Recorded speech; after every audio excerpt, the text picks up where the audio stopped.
Mama ya unageze ku Kibuye ndi ku Gicyangugu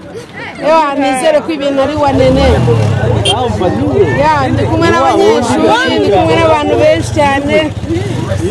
ewa ni wane ngo ukinaga komedi ni byo ukina komedi wese uri umugore cyangwa umugabo umugore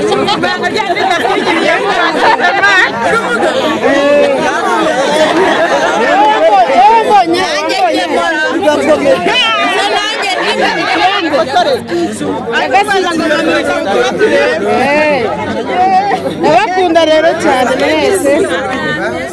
muri abafana banjye nabakunda Imana igikomeza ibamera umugero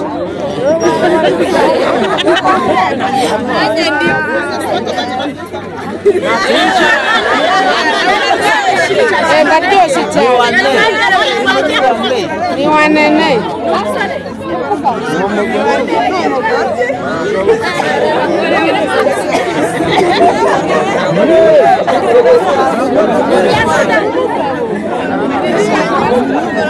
ya Imana ibarinde rero ndagiye ndakomeje nkomeze ngende nta kibazo ya Imana rero ikomeze Imana ikomeze barebe cyose turi kumwe yego sawa yego ndi kumwe n'abanyeshuri n'abantu benshi cyane muri rusange hanga ni wowe aha ewo ni ngewe rwose uri umugore cyangwa ni ngewe umugore aha ndi umugabo bamwita urafite n'ibere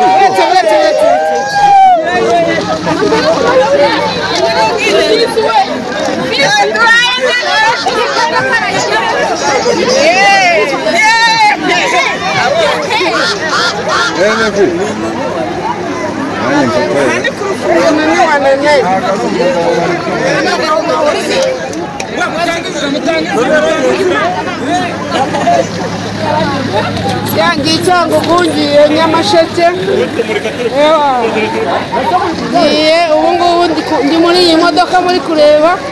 iyo pasiteri reka rero turakomezanya